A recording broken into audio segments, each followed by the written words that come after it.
Resilience, sticking with it. Now, I'll tell you what helps resilience is purpose. When you've got a great goal, you won't quit on it. I have found people that give up don't have big enough goals. It's harder to quit if you've got bigger goals.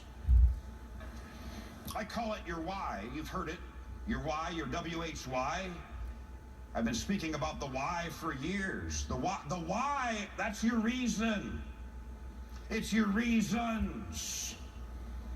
And without that why, it's easy to quit. Do you know what I mean by the why? Here's why I'm working so hard. Here's why I'm starting so early. Here's why I'm going so late. Here's why I no longer hang around with those people. Here's why I watch less television and read more books. Here's why I've quit that habit and I've started this habit. Here's why I want to move into that house. I want to drive that car. I want to help my sick mother who can't help herself. I want to send my kids to that school. I want to help that group of orphans, maybe, because I was one at one point in my life, or whatever your story is. And you lose your way when you lose your why. And the challenge is, the more successful you get, if you're not careful, your why starts to get smaller because you're scratching a lot of that stuff off the list. And so you find it easier to quit because you don't have as much worth fighting for. Some of you right now, you're living in the house that was once your why. Scratch it off the list. At one time you said, boy, I wish I could live in a house like that. Well, you're in it.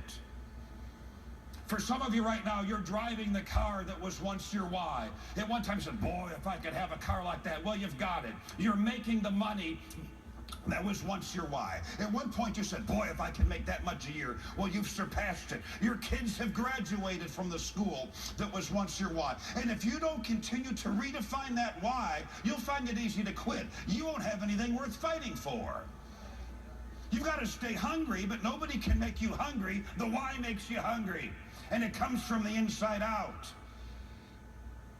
I'll tell you what exhausts me. People you got to wind up every day because they got no why. Every day they need a hug. You got to hug them and burp them and nurse them and coddle them. Aren't they exhausting? Every day. It's like, oh my goodness. It's like, I don't know if it's because I'm getting older or ornerier, but I know I'm no longer interested in smacking people in the head with a bat and dragging them around the bases. I got to have people on my team. They're ready, they're willing, they're able. They have a why that moves them. Does your why move you? You know, if you look up the word hunger in the dictionary, you know what it says? An intense desire, a compelling craving. That's a powerful definition. Hunger, an intense desire, a compelling craving, not just a desire, not just a craving. It's intense and it's compelling. If something's intense and compelling, should it move you? So what moves you? What moves you? What is your why? Maybe it's time to redefine it. I guarantee you, you'll become more resilient. You'll have something worth fighting for. When Viktor Frankl was put in a Nazi concentration camp, he survived. He wrote a book called Man's Search for Meaning. In that book, he wrote about the lessons that he learned while he was interned in that Nazi concentration camp. And he observed the people who persevered, and he observed the people who quit and gave up and died. And he said, here's what I found. The people who persevered had reasons.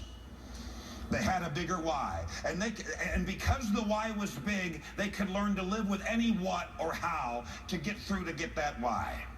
Sometimes the what we have to do gets difficult. Sometimes the how we have to do it gets difficult. The why pulls you through. You got to redefine it. You got to stay hungry. You got to stay hungry for yourself, for your country, for your God. You got to stay on fire. You've got to get moved. I mean, do you roll out of bed in the morning or do you bound out of bed in the morning? I mean, what's moving you? You better figure it out. No one can figure it out for you.